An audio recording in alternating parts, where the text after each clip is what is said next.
April 1945, a closed room in the White House. Harry Truman walks out. His face is white, his hands shake. The aides who see him notice something wrong, very wrong. One aide will later say, "He looked like he saw a ghost. This is the most powerful man on earth." But right now, he looks powerful. What did he just learn? What could shake a man who led America through war? The answer will change warfare forever. It will change how we think about right and wrong. And it will change Truman himself. This is not just stress. This is something deeper, something that breaks a person from the inside. What he heard in that room will haunt him for the rest of his life. Harry Truman was not supposed to be president. He grew up on a farm in Missouri. He wore thick glasses. He played piano. His family had no money, no power, no famous name. He was just ordinary. But that was before April 12, 1945, before Franklin Roosevelt died, before everything changed. Truman was vice president for only 82 days. Roosevelt never told him the big secrets, never prepared him, never even talked to him much. Therefore, when Roosevelt died, Truman knew almost nothing about the war plan, nothing about the secret projects, nothing about what was really happening. He found out he was president at 5:25 p.m. By 7:09 p.m., he was taking the oath. His wife and daughter cried. Truman looked stunned. The next day, reporters asked him how he felt. He said, "I felt like the moon, the stars, and all the planets had fallen on." But feeling crushed was just the start. The White House staff watched him closely, saw a man trying not to drown. Every day brought new problems. Every hour brought new choices, big choices, life and death choices. Truman was 60 years old, but he suddenly looked older. He tried to act confident in public. He smiled for cameras. He spoke in a strong voice. But in private, things were different. At night, alone in his room, he wrote in his diary. The words showed fear. They showed doubt. They showed a man who was not sure he could do this job. "I don't know if I can carry this load," he wrote.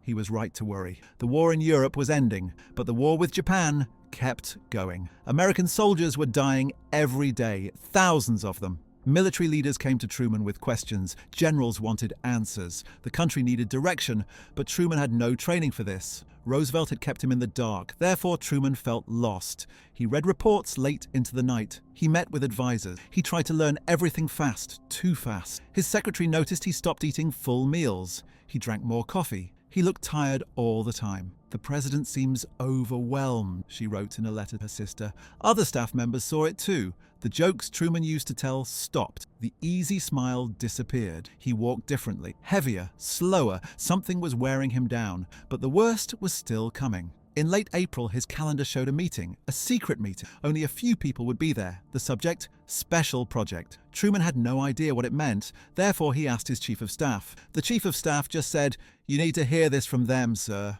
That was not a good answer. The meeting was set for April 25th. Secretary of War Henry Stimson would come. So would General Leslie Groves. Both men worked on something big, something hidden. Truman waited. The days felt long. He kept working, kept making other choices, but his mind returned to that meeting. What could be so secret that even the president did not know? On April 24th, the night before the meeting, Truman barely slept. He lay awake in the dark. The White House was quiet, but his mind was loud. He thought about the war, the deaths, the responsibility. All of it was on him now, but he still didn't know the biggest secret of all. The next morning, Truman woke early. He dressed carefully. He ate a small breakfast, toast and coffee, nothing else. His hands were steady, his face was calm. He was good at hiding his fear. At 10 a.m., Stimson and Groves arrived. They carried briefcases. They looked serious, more serious than usual. They walked into the Oval Office. The door closed behind them. No one else was allowed inside. What happened in the next hour would change Truman forever. It would change how he saw power, how he saw himself, how he saw what a human being could do to other human beings. But first, he had to hear the words. He had to learn what America had built in secret. What weapon was now in his hands? What choice was now his to make? He sat down at his desk. Stimson and Groves sat across from him. They opened their briefcases, and then they started talking. Henry Stimson spoke first. His voice was low, serious. He looked Truman in the eyes. "Mr. President, we have something to show you, something that will change the war." Truman leaned forward. "Go on." Stimson opened a folder. Inside were papers, photos, numbers, but mostly there were drawings of a bomb. But this was not a normal bomb. "We call it the atomic bomb," Stimson said. "It uses the power of atoms, the smallest pieces of matter. When we split them apart, they release energy. More energy than anything humans have ever made." Truman looked at the drawings. He did not fully understand. Therefore, he asked, "How much more powerful?" General Groves answered. His voice was flat, like he was reading a grocery list. But the words were not simple. One bomb equals 20,000 tons of TNT. One bomb could destroy an entire city, everything in it. Buildings, streets, people, all gone in seconds. The room went silent. Truman stared at Groves, then at Stimson, then back at the drawings. One bomb, he said. One bomb does all that? Yes, sir, Groves said. Stimson added more. We have been working on this for 3 years. It cost $2 billion. Thousands of people built it, but only a few knew what it really was. Therefore, Roosevelt never told Truman. It was too secret, too dangerous, too big. But now Truman had to know, because now Truman had to decide what to do with it. Groves pulled out more papers. These showed test plans. They were going to test the bomb soon, in the desert in New Mexico, in July. If the test works, Groves said, we will have working bombs by August. Maybe 2 bombs, maybe 3. Truman felt something cold in his chest, a weight, a pressure. And you want me to decide if we use them, he said. Yes, sir, Stimson said. Only you can make that choice. Truman looked down at his hands. They were not shaking. Not yet, but something inside him was breaking. He asked the only question that mattered. How many people would die? Stimson and Groves looked at each other. Groves spoke. If we drop it on a Japanese city, tens of thousands, maybe 100,000, maybe more. It depends on the city. It depends on the time of day. Truman closed his eyes for a moment, just one moment. But in that moment, he saw it. He saw fire. He saw smoke. He saw people running, screaming, dying. He opened his eyes. What would happen to the people near the blast? Groves answered like a teacher. Instant death from heat and pressure, then a fireball, then a shockwave that destroys everything for miles,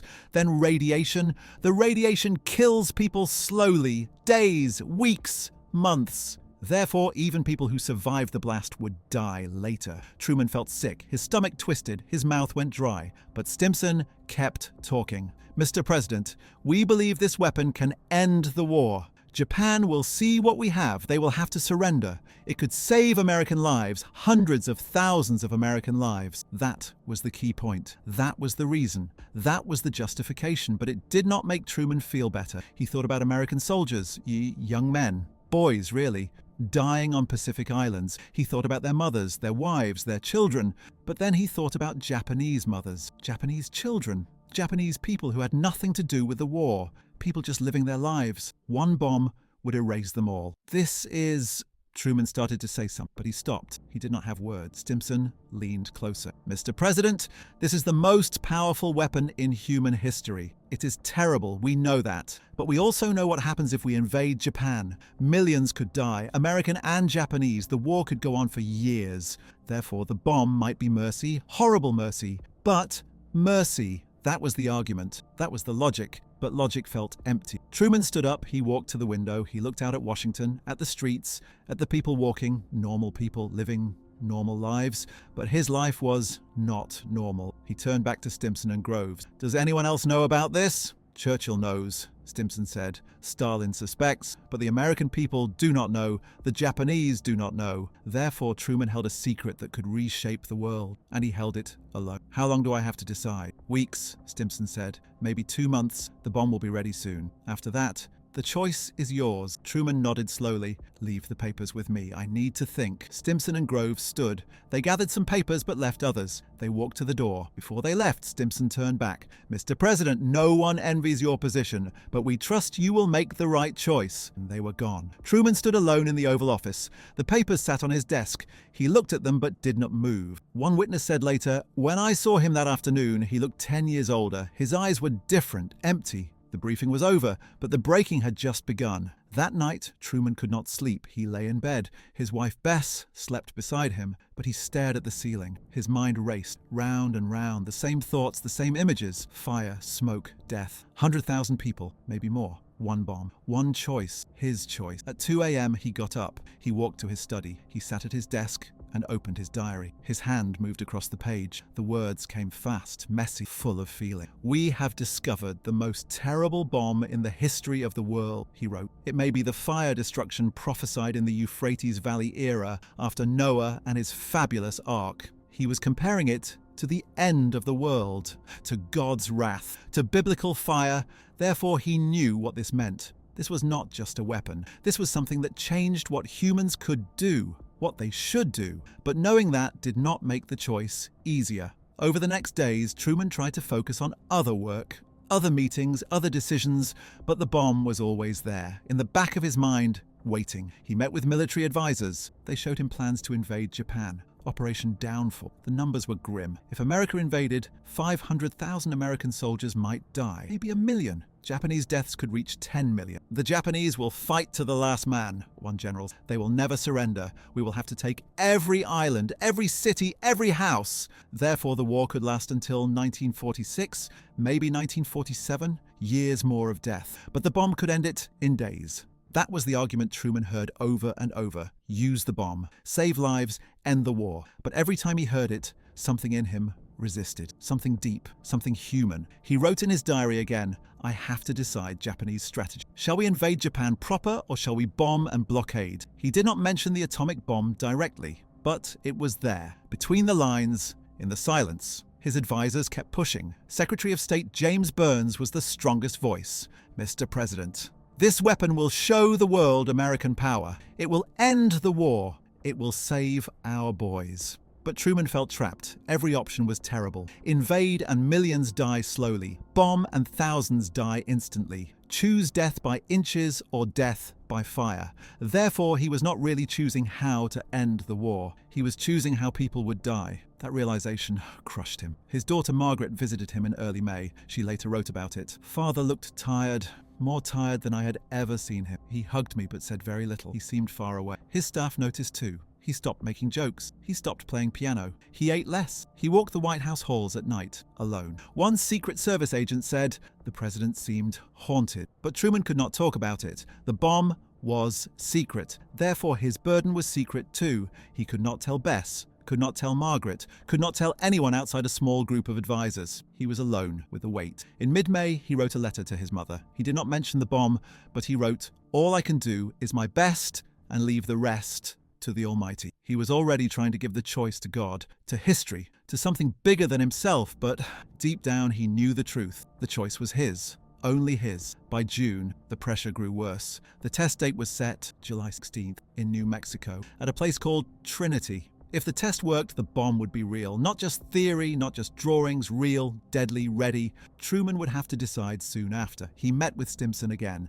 Mr. President, we are confident the weapon will work. We need your guidance. Should we warn Japan first? Should we drop it on a military target? A city? Too many questions. Too many variables. Truman asked, is there any way to show Japan what we have without killing people? A demonstration? Stimson shook his head. We only have 2 or 3 bombs, sir. We cannot waste one, and a demonstration might not convince them. They might think it is fake or a fluke. Therefore, to make Japan believe, America had to kill, had to destroy, had to prove the bomb was real by using it on real people. The logic was airtight, but it felt wrong. It felt evil. Yet Truman also thought about the alternative, the invasion, the years of war, the millions dead. He was caught between 2 horrors, and there was no escape. His diary entries from June show the strain. I fear that machines are ahead of morals by some centuries. We are only termites on a planet, and maybe when we bore too deeply into the planet, there'll be a reckoning. He was questioning humanity itself, questioning progress, questioning whether people should have this kind of power. But questioning did not stop the bomb. It did not stop the clock. It did not stop the decision. July arrived. The test approached. Truman prepared to travel to Potsdam, Germany, to meet Churchill and Stalin, to discuss the end of the war. But before he left, he knew one thing. When he came back, he would have to make the choice. Use the bomb or do not use the bomb. Kill thousands to save millions. Or refuse to kill and watch millions die anyway. There was no good answer. There was no right choice. There was only what he decided. And what he could live with after, if he could live with it at all. July 16th, 1940. 5:29 a.m., Trinity test site in New Mexico. The bomb exploded. The flash lit up the desert like the sun. The heat melted sand into glass. The mushroom cloud rose 40,000 feet. Scientists watched in awe and terror. One said later, now I am become death, destroyer of worlds. The bomb worked. Therefore, Truman's choice became real. He was in Potsdam when he got the news. A telegram came. It said simply, baby born successfully. Baby, they called it a baby, this weapon that could erase cities. Truman read the message. He folded it. He put it in his pocket. His face showed nothing, but inside everything changed. Now he knew. The bomb was not theory, not hope, not maybe. So it was real, and it was his. At Potsdam, Truman met with Churchill and Stalin. They talked about Germany, about Japan, about the future, but Truman had a secret. He knew something they did not fully understand. America had a weapon that changed everything. He told Stalin vaguely, "We have a new weapon of great power." Stalin nodded. He did not seem impressed. But later, intelligence reports showed he knew more than he let on. Therefore, the atomic age started with lies and secrets, even between allies. Churchill understood better. When Truman told him the test worked, Churchill's face went white. "This changes everything." "I know," Truman replied. But knowing did not help. The choice still waited. At Potsdam, the Allies issued an ultimatum to Japan. The Potsdam Declaration. It said, "Surrender now or face prompt and utter destruction." Japan refused. Their leaders said they would fight to the end. They would never surrender. They would sacrifice every citizen to defend their homeland. Therefore, Truman faced what he feared most. Japan would not quit. The war would go on unless he used the bomb. Military leaders pushed harder. "Mr. President, every day we wait, more Americans die. Use the weapon. End this." Truman looked at casualty reports. Every day, dozens of American soldiers died. Hundreds were wounded. In the Pacific, kamikaze planes crashed into ships. Japanese soldiers fought to the death on every island. The war was brutal, endless, but using the bomb meant crossing a line no one had crossed before. Truman asked his advisors one more time, "Are we sure there is no other way?" They gave him the same answer. "No, sir. Japan will not surrender. We have to invade or we have to use the bomb." Therefore, the choice was simple. Horrible, but simple. Truman made his decision on July 25th. He approved the order. The target would be Hiroshima,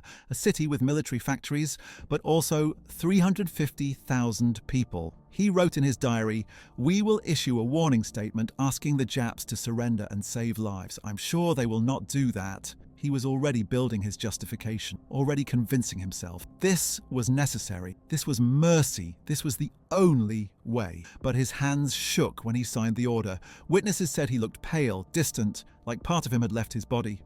"It is done," he said quietly, but nothing was done. The worst was still coming. After signing the order, Truman could not sit still. He walked the halls, he went outside. He looked at the sky. It was a beautiful summer evening. Warm, clear, stars starting to appear. Somewhere those same stars shined on Japan, on Hiroshima, on people eating dinner, putting children to bed, living their last normal moments. But they did not know. They could not know. Truman tried to push the thoughts away. He tried to focus on the reasons, the justifications, the logic.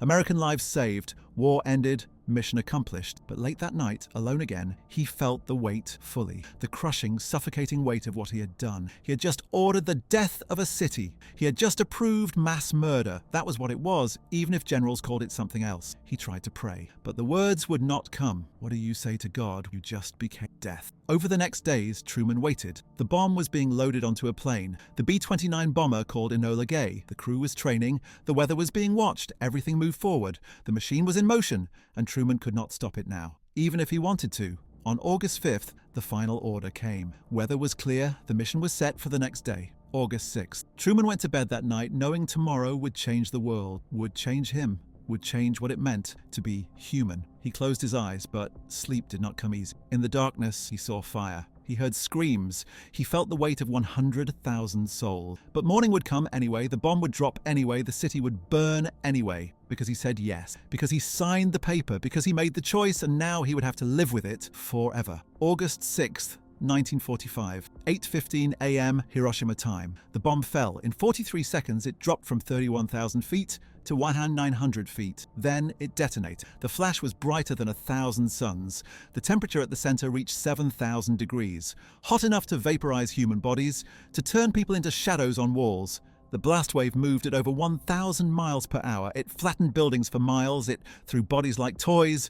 The fireball expanded. Everything burned. Wood, metal, flesh, all of it burned. Then came the mushroom cloud, rising, growing, spreading poison into the sky. 70,000 people died instantly. By the end of the year, the death count reached 140,000. One bomb, one city, one choice. But Truman did not see any of this. He was on a ship crossing the Atlantic. Returning from Potsdam, a sailor brought him a message. "Mr. President, the mission was successful. The bomb was dropped on Hiroshima." Truman read the words. He nodded. He turned to the sailors around him. "This is the greatest thing in history," he said. The sailors cheered. They shook hands. They celebrated. But something in Truman's eyes was wrong. One witness said later, "He smiled, but it did not reach his eyes. He looked hollow." Truman went to his cabin, alone, away from the celebration. What happened in those private moments, no one knows. He wrote nothing about it. He said nothing about it. When he emerged hours later, he looked different, older, heavier, changed. The next day, news reached the world. Radio broadcasts announced it.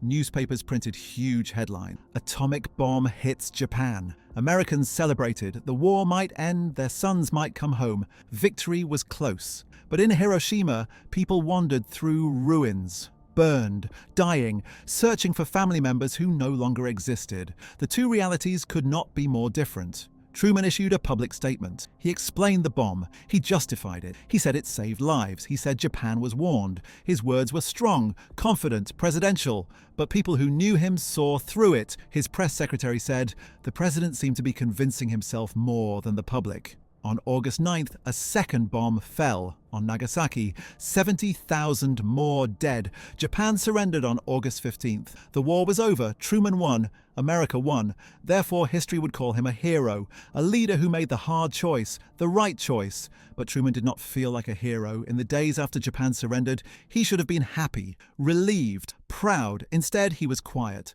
withdrawn, distant. His wife Bess noticed. "Harry, what is wrong?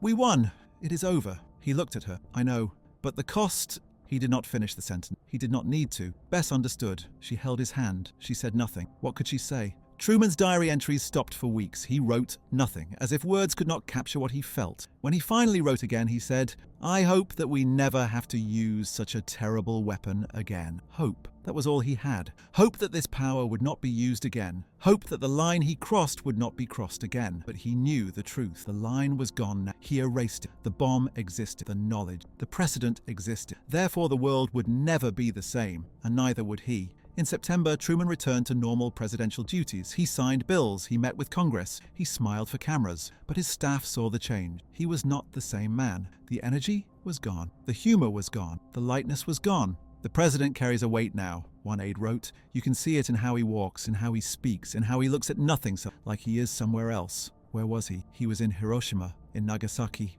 in the fire, in the moment, always there, even when he was here. At night, alone in his bedroom, Truman sometimes stood at the window. He looked out at Washington, at the lights, at the peaceful city. But in his mind, he saw other cities that were not peaceful, cities that were ash. His daughter Margaret asked him once, "Daddy, do you regret it?" He paused, a long pause. Then he said, "I did what I had to do." That was not an answer. That was a shield, a way to avoid the real question. Did he regret it? Did he wish he made a different choice? No one knows. Maybe he did not know either. What we do know is this: Harry Truman was never the same after April 25th, 1945. After the briefing, after the choice, after the bomb. He lived another 27 years. He left office in 1953. He went home to Missouri. He lived a quiet life. But the bomb followed him, always until the end. Years passed. Truman left the White House. He returned to Independence, Missouri, to his old house, to his old life. But the bomb never left him. In 1953, during his last days as president, a reporter asked him, "Do you ever think about Hiroshima?" Truman's face hardened. "I think about it every day," he said. Then he walked away. Every day for 8 years for the rest of his life. In retirement, Truman tried to justify the decision. He gave speeches. He wrote memoirs. He told the story over and over. "I made the only decision I could make," he said. The bomb saved lives. It ended the war. It was necessary. But the more he repeated it, the more it sounded like he was trying to convince himself. In 1958, a journalist pushed him harder. "Do you feel any guilt?" Truman snapped. "Not any guilt. I did my duty." But his hands were shaking. His voice was too loud, too defensive. Therefore, the guilt was there, even if he would not admit it. His friends saw it too. One said, "Harry changed after the war. He was never as easy or light. Something weighed on." In private moments, Truman let the mask slip. His grandson remembered visiting him in the 1960s. "Grandpa was sitting alone in his study," the grandson said. "He was looking at old photographs, war photographs. He did not hear me come. When I said hello, he jumped. He looked startled, almost scared." What was he looking at? What was he remembering?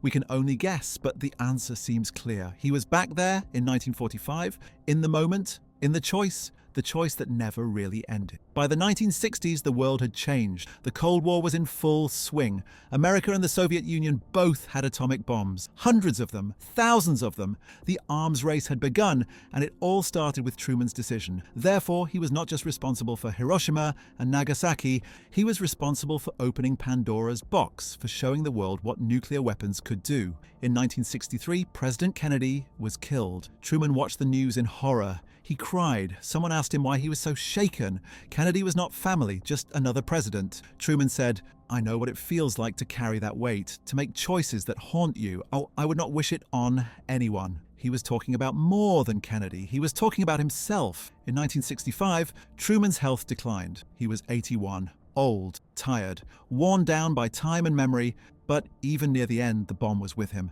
A nurse who cared for him said, sometimes he would wake at night, he would call out, he seemed afraid, like he was seeing something terrible. What did he see? Fire, faces, the shadow people of Hiroshima? No one asked, no one wanted to know. Truman died on December 26, 1972. He was 88 years old. His funeral was simple, quiet. He was buried in Independence, near his wife Bess, near the home he grew up in. The tributes poured in. Leaders called him brave, decisive, a man who made the hard choices. They praised him for ending World War II, for saving American lives, for being strong. But none of them talked about the cost, the psychological cost, the human cost of being the man who said yes. Because Truman paid that cost every day. For 27 years, he carried the weight of 200,000 dead. He carried the guilt, the doubt, the fear, the memory, and he carried it alone. Today, historians still debate the bomb. Was it necessary? Was it moral? Was it right? Some say yes. The war ended. American lives were saved.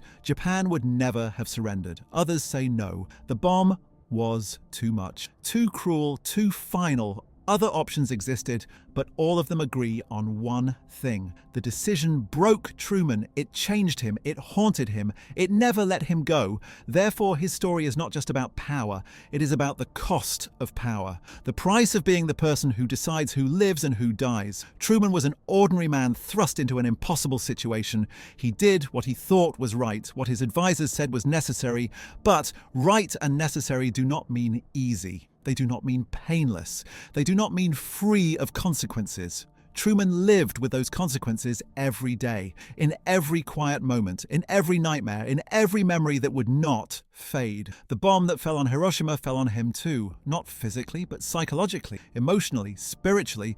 It broke something that never healed. And maybe that is the real lesson. Maybe that is what we should remember. Power has a cost. Leadership has a cost. Making life and death decisions has a cost. Truman paid it fully, completely, until the end. He was the most powerful man on earth, but in the end, he was just a man who carried a burden too heavy for any human to carry, a man who was broken by the very power he held, and who never, ever stopped carrying that weight.